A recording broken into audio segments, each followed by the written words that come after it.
ಅರೆ ಕಡಿಮೆ ಹಾಕು ಆದ್ರೆ ಅಸಲಿ ಹಾಕು. MDH ಕಾಶ್ಮೀರಿ ಕೆಂಪು ಮೆಣಸಿನ ಪೌಡರ್. ಉಗ್ರರ ರಣಬೇಟೆಗಿಳಿದಿರುವಂತಹ NIA ಯಿಂದ ತೀವ್ರ ತನಿಖೆ ನಡೀತಾ ಇದೆ. ಸೊ ಹೇಗೆ ತನಿಖೆ ನಡೀತಾ ಇದೆ ಅನ್ನುವಂಥದ್ರ ಬಗ್ಗೆ ಒಂದಷ್ಟು ಡೀಟೇಲ್ಸ್. ಕಾಶ್ಮೀರದ ಪಹಲ್ಗಾಂವ್ಗೆ ಈಗ NIA DG ಸದಾನಂದ್ ಅವರು ಕೂಡ ಭೇಟಿ ಕೊಟ್ಟಿದ್ದಾರೆ. ದಾಳಿ ನಡೆದಂತಹ ಬೈಸರನ್ ವ್ಯಾಲಿಗೆ NIA ಟೀಮ್ ಹೋಗಿದೆ. NIA DG ಕೂಡ ಭೇಟಿ ನೀಡಿ ಪರಿಶೀಲನೆ ಮಾಡಿದ್ದಾರೆ. ಈ ನರಮೇಧ ನಡೆದಂತಹ ಸ್ಥಳದಲ್ಲಿ 3D ಮ್ಯಾಪಿಂಗ್ ಅನ್ನ ನಡೆಸುತ್ತೆ ಈಗ NIA. ದಾಳಿ ನಡೆದಂತಹ ಸ್ಥಳಗಳನ್ನು ಪರಿಶೀಲನೆ ಮಾಡೋದಕ್ಕೆ 3D ಮ್ಯಾಪಿಂಗ್ ಒಂದು ಟೆಕ್ನಾಲಜಿಯನ್ನು ಬಳಸ್ಕೊಳ್ತಾ ಇದ್ದಾರೆ. ಉಗ್ರರ ಹೆಜ್ಜೆಯನ್ನು ಪತ್ತೆ ಹಚ್ಚುತ್ತೆ. ಈ 3D ಮ್ಯಾಪಿಂಗ್ ಮಾಡಿದಂಥ ಸಂದರ್ಭದಲ್ಲಿ ಒಂದಷ್ಟು ಡೀಟೇಲ್ಸ್ ಸಿಗುತ್ತೆ. ಅಂದರೆ ಎಕ್ಸಾಕ್ಟಾಗಿ ಉಗ್ರರು ಎಲ್ಲಿಂದ ಬಂದಿರಬಹುದು, ಎಲ್ಲಿ ಎಕ್ಸಾಕ್ಟಾಗಿ ಅವರು ಅಟ್ಯಾಕ್ ಮಾಡಿದ್ರು, ಯಾವ್ಯಾವ ಸ್ಥಳದಲ್ಲಿ, ಅಲ್ಲಿಂದ ಹೇಗೆ ಯಾವ ಕಡೆ ಎಸ್ಕೇಪ್ ಆಗಿದ್ದಾರೆ ಅನ್ನುವಂಥದ್ರ ಬಗ್ಗೆ ಡೀಟೇಲ್ಸನ್ನು ಪಡಿಬಹುದಾಗುತ್ತೆ. ಈ 3D ಮ್ಯಾಪಿಂಗನ್ನು ಮಾಡೋದಕ್ಕೆ ಮುಂದಾಗ್ತಾರೆ. ಸೊ ಪಹಲ್ಗಾಮ್ ದಾಳಿ ಬಗ್ಗೆ NIA ತನಿಖೆಯನ್ನು ಚುರುಕುಗೊಳಿಸಿದೆ. ದಾಳಿ ನಡೆಸಿದಂಥ ಉಗ್ರರಿಗೆ ಯಾರ್ಯಾರು ನೆರವು ಕೊಟ್ಟಿದ್ರು ಅನ್ನುವಂಥ ಶಂಕೆ ಇದೆಯಲ್ಲ, ಅವರನ್ನೆಲ್ಲರನ್ನು ಕೂಡ ಬಂಧಿಸ್ತಾ ಇದ್ದಾರೆ. ಬರೋಬ್ಬರಿ 80 ಮಂದಿಯನ್ನು ಇದುವರೆಗೂ NIA ವಶಕ್ಕೆ ಪಡೆದಿದೆ. ಅಜ್ಞಾತ ಸ್ಥಳದಲ್ಲಿ ಅವರನ್ನು ಇರಿಸಿ ವಿಚಾರಣೆ ಮಾಡ್ತಾ ಇದ್ದಾರೆ.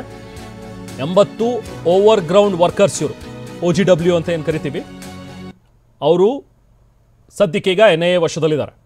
ಅವರನ್ನು ಕೂಡ ವಿಚಾರಣೆ ಮಾಡ್ತಾ ಇದ್ದಾರೆ. ಇನ್ನು 2500ಕ್ಕೂ ಹೆಚ್ಚು ಶಂಕಿತರನ್ನು ಕೂಡ ಈ ಸಂದರ್ಭದಲ್ಲಿ ವಶಕ್ಕೆ ಪಡೆದು ವಿಚಾರಣೆಯನ್ನು ಮಾಡಿದ್ದಾರೆ. ಈಗಾಗಲೇ 186 ಶಂಕಿತರನ್ನು ಇನ್ನೂ ಕೂಡ ವಶದಲ್ಲೇ ಇಟ್ಕೊಂಡಿದ್ದಾರೆ.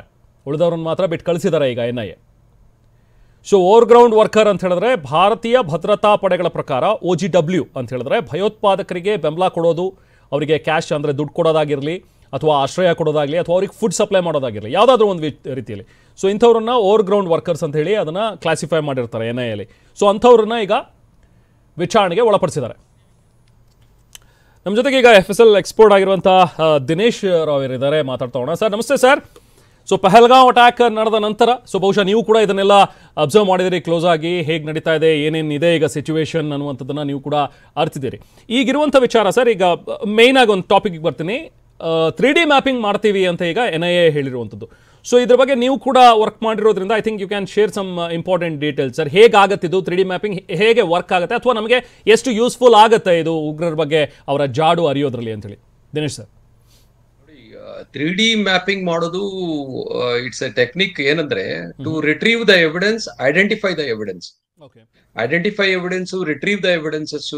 ಅಂದ್ರೆ ಈ 3D ಮ್ಯಾಪಿಂಗ್ ಅಂದ್ರೆ it is one camera with connected to a software. So ಇದನ್ನೇನಾಗತ್ತೆ ಅಂದ್ರೆ ನಾವು ಕ್ರೈಮ್ ಸೀನ್ ಎಲ್ಲಿ ಅಪರಾಧ ನಡೆದಿದೆ ಆ ಜಾಗದಲ್ಲಿ once it is been placed, ಇದು ಎವ್ರಿ ನೂಕ್ ಅಂಡ್ ಕಾರ್ನರ್ ಅಂದ್ರೆ ಎಲ್ಲಾ ಜಾಗದ್ದು ಸ್ಕ್ಯಾನ್ ಮಾಡುತ್ತೆ.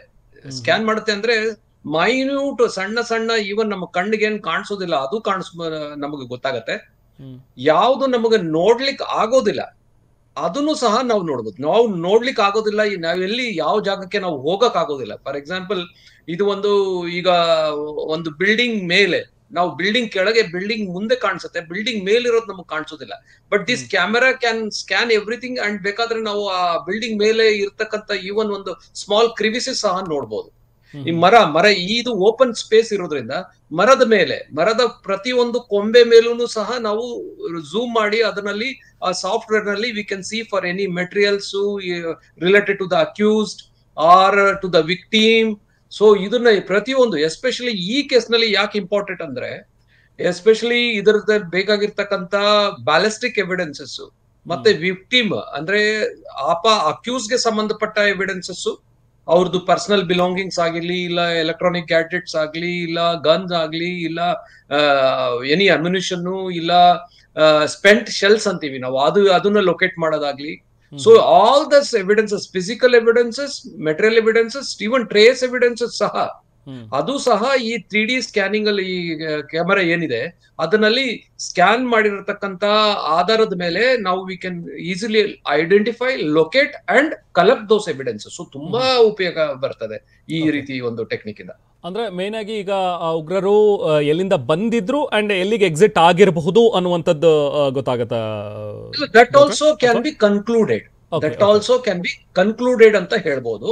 ಬಟ್ ಎಲ್ಲದಕ್ಕಿಂತ ಇದರಲ್ಲಿ most important is the evidence material identification, retrieval, collection ಗೆ ತುಂಬಾ ಹೆಲ್ಪ್ ಆಗುತ್ತೆ ಈ 3D. At the same time this will also be a very good document to produce in the court. Okay okay right. So crime scene ಅಲ್ಲಿ ಯಾಕಂದ್ರೆ ನೋಡಿ, ಅಷ್ಟು ದೊಡ್ಡ ಜಾಗದಲ್ಲಿ ನಾವು 100 ಜನ ಕ್ರೈಮ್ ಸೀನ್ ಜನನ ಕಳ್ಸಿದ್ರು ಒಂದೊಂದು ಜಾಗದಲ್ಲಿ ಹೋಗಿ ರಿಟ್ರೀವ್ ಮಾಡೋದು ನಾವು ಮರಿಬಹುದು, ಇಲ್ಲ ನಮ್ಗೆ ಗೊತ್ತಿಲ್ದಲೇ ಇರಬಹುದು. ಬಟ್ ಇದು ಎಲ್ಲ ಸ್ಕ್ಯಾನ್ ಮಾಡಿ ನಮ್ಗೆ ಎಲ್ಲ ಮಾಹಿತಿ ಕೊಡುತ್ತೆ. That's a biggest advantage. Right doctor. Thank you doctor. Thank you for joining us. Thank you so much. MDH ನ ಕಿಚನ್ ಅಲ್ಲಿದ್ರೆ ನಾವು ಎಲ್ಲವನ್ನು ಮಾಡಬಹುದು. ಬೆಂಗನ್ ಕಾ ಬರ್ತಾ, ಆಲೂ ಗೋಬಿ, ಭಿಂಡಿ ಮಸಾಲಾ, ಇನ್ನೂ ಬಹಳಷ್ಟು. MDH